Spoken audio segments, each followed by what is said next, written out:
ዛሬ አማርኛ ወደ እንግሊዘኛ ያሳያችኋለሁ ወይም ደግሞ እንግሊዘኛ ወደ አማርኛ ማለት ትችላላችሁ። ግን በዋናነት አማርኛ ወደ እንግሊሽ ልበለው በእንግሊዘኛ።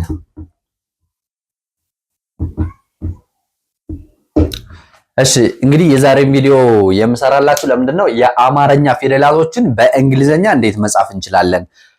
አሁን ብዙዎቻችሁ ይህን በጣም ትፈልጉታላችሁ። ኮመንት ላይም ቲክቶክ ላይ ኮመንት ለመጻፍ ሊሆን ይችላል። ጓደኞቻችሁን የዘመዶቻችሁን ለመጻጻፍ በዋትስአፕ በኢሞ በቴሌግራም ሊሆን ይችላል።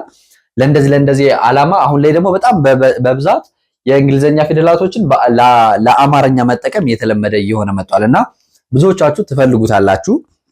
ባለፈውም አይ ቲንክ ሰርቼ እንደዚህ አይነት በጣም በርካታ ልጆች አይ ቲንክ ወደ 300,000 አካባቢ ሰው አይቶታል ማለት ነው። ስለዚህ በጣም አስፈላጊ ይሆናል ብዬ ስላሰብኩኝ ዛሬም በድጋሜ ልሰራላችሁ መጣሁኝ ማለት ነው። እንግዲህ ያው በእንግሊሽ 5 አናባቢ ፊደላቶች አሉ። ማለትም ኤ ኢ አይ ኦ እና ዩ ማለት ነው። እነዚህ አናባቢ ፊደላቶች ለአማርኛ ሲሆን ለምሳሌ በአማርኛ ሃን እስከ ሆ ለመጻፍ ቅጥያዎችን ነው የምንጨምረው አይደለ? ለምሳሌ ሀ ስንል ምንም ቅጥያ አንጠቀምም። ሁ ስንል እችን እንጠቀማለን። ሂ ስንል እችን እንጠቀማለን። ሀ ስንል ራሷን፣ ሄ ስንል እንደዚህ እናደርጋለን። ህ እንደዚህ፣ ሆ እንደዚህ እንጽፋለን አይደለ? ስለዚህ አሁን እያንዳንዱ ፊደላቶች እዚህ ውስጥ የሚለያዩት በምንድነው? በምንጨምርላቸው ቅጥያዎች ነው። ወደ እንግሊዘኛ ሲመጣ ደግሞ ምንድነው የምናደርገው? ይህን የሃሁን ቤት ለመጻፍ ሀ ለማለት ቆይ እንትን ልበልና እንዳል በአዲስ እንትን ልበላችሁ።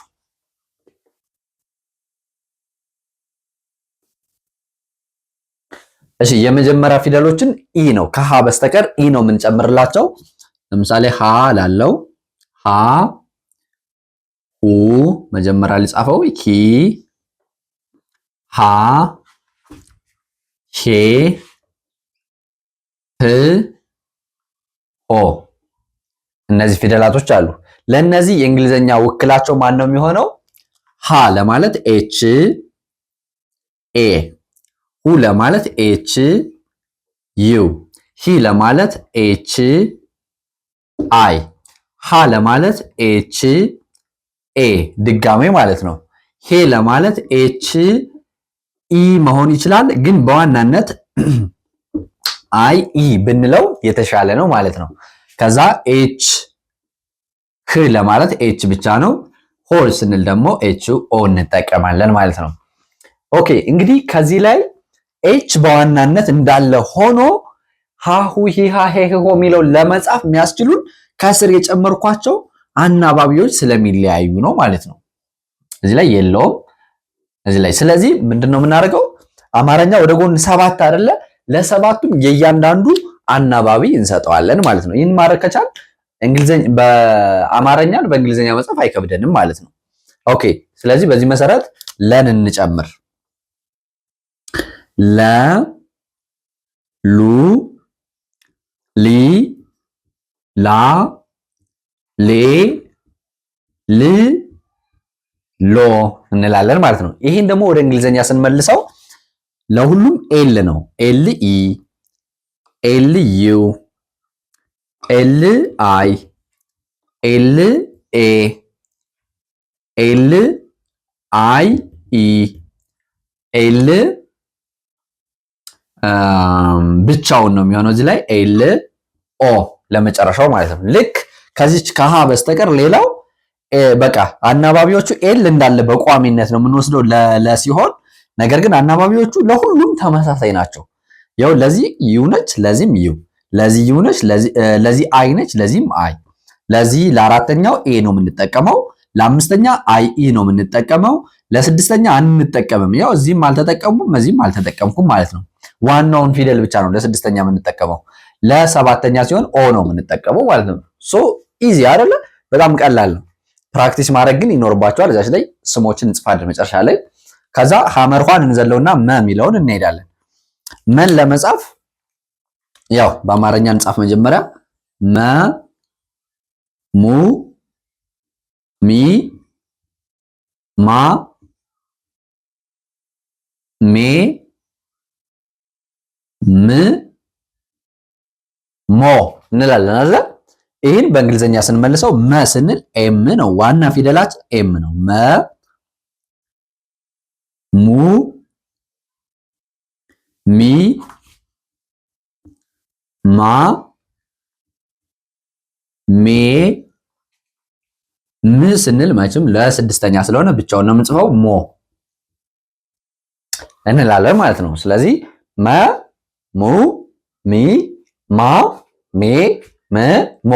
ሶ የእንግሊዘኛ ፊደሎችን በአማርኛ መመለስ ስንፈልግ በዋናነት ማወቅ ያለብን ዋናው ፊደል ማን ነው የሚለው ነው እንጂ አናባቢው ለሁሉም ተመሳሳይ ነው የሚሰራው ማለት ነው። ለምን ለመጀመሪያ ፊደሎች ኢ ነው የምንወስደው፣ ለሁለተኛ ፊደሎች ዩ ነው የምንወስደው፣ ለሶስተኛ አይ፣ ለአራተኛ ኤ፣ ለአምስተኛ አይ እና ኢ፣ ለስድስተኛ ባዶ ነው አንወስድም ማለት ራሱን አንድ ብቻ ነው የምንወስደው። ለሰባተኛ ሲሆን ኦን እንወስዳለን ማለት ነው። ሶ በጣም ቀላል ነው። አሁን ደግሞ ማንን እንቀጥል? ከመቀጥለው ሰ ነው። ሰን እንወስዳለን። ሰ ሰ ሱ ሲ ሳ ሴ ስ ሶ እንላለን ማለት ነው። ኦኬ ይህን ቀጥታ ወደ እንግሊዝኛ ስንመልሰው ዋና ፊደላችን ኤስ ነች። ያው እዚህ ላይ ጽፋታለሁ ኤስ ነች። ነገር ግን አናባቢው ሌሎቹ እንዳለ ይቀጥላሉ ማለት ነው። ሰ ለማለት ኤስ ኢ፣ ኤስ ዩ፣ ኤስ አይ፣ ኤስ ኤ፣ ኤስ አይ ኢ፣ ኤስ ለብቻው፣ ኤስ እና ኦ ልክ እንደሌሎቹ ማለት ነው። በቃ በዚህ መሰረት እንጽፋቸዋለን። አሁን እስኪ የተወሰነ መቼም ፕራክቲስ ሁሌ እምላችኋለሁ። ምንም አይነት ትምህርት ከሆነ የምትማሩት ነገር እያያችሁት ያላችሁት ነገር አማርኛም ሊሆን ይችላል፣ እንግሊዘኛ ዋቴቨር፣ ሂሳብም ሊሆን ይችላል። እንደው ቁም ነገር የምትሉት ነገር ዩቲዩብ ላይ እያያችሁ ከሆነ ለምሳሌ ሃይማኖታዊ ጉዳዮች ከሆኑ እየጻፋችሁ ቢሆን አሪፍ ነው። ምክንያቱም ይሄ ትምህርታዊ ነገሮች እየተጻፉ ተደጋግመው መታየትን ይፈልጋሉ። ልክ እንደ ዜና እንደ ሌሎች ነገሮች አንዴ ብቻ ተዝናንተንባቸው ወይ ደግሞ አይተናቸው የሚታለፉ የሚቀሩ ነገሮች ስላይደሉ ማለት ነው። ሶ አሁን ፕራክቲስ እናደርጋለን። ለምሳሌ እዚህ ላይ አሁን ሳማ ለማለት ሳማ ብዬ ለመጻፍ እዚች ጋር ልጻፍ። ሽን እንደዚህ አደርጋለሁ። ሳማ ማለት በነገራችን ላይ የኩሻ አይነት ነው። ወይም ደግሞ ምን መሰላችሁ የሆነ የሚለባለብ የተክል አይነት ነው ማለት ነው። ሳማ ስንጽፈው ይህ በእንግሊዘኛ ሳማ እንለዋለን ማለት ነው። ሌላኛው ለምሳሌ እዚህ ጋር እንዲያው ላም ብለን ብንጽፍ ላም ብዬ ልጻፍና መጀመሪያ ላ ከዛ ም ካልኩኝ ላም ካልኩኝ ምንድነው የምቀጥለው?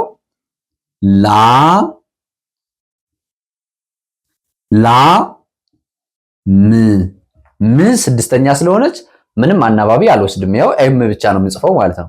ሌላኛው ሎሚ ለማለት ሎና ሚ ለማለት ሎሚ እላለሁ። ሎሚ ይላል አይደለ? ይህን ቃል በእንግሊዘኛ ለመጻፍ ሎ ስንል ኤል እና ኦ ናቸው። ሚ ስንል ግን ኤም እና አይ ናቸው። ስለዚህ ሎሚ እላለሁ ማለት ነው። ልክ እዛኛው ጋር እያየው ማለት ነው። ልክ በቃ ይሄ ነው። ለሁሉም እሰራላችኋለሁ በእርግጥ ነገር ግን ኮንሰፕቱ ይሄ ነው ማለት ነው። ኦኬ ሌላ እስከታች እንጻፍ። ሌላኛው ምን ልል እችላለሁ? ሞላ ብልስ ሞን እዚህ ልውሰድና ላን ከዚህ ልውሰድ። ሞላ ማለት ብፈልግ ሞላ ለማለት በአማርኛ ላ ካልሁ በኋላ ሞ ስንል ኤምኦ ነው። ላ ስንል ደግሞ ኤልኤ ነው። ስለዚህ ሞላ እላለሁ ማለት ነው። ሞላ ልና ለምሳሌ ሌላ ምን ልችላለሁ?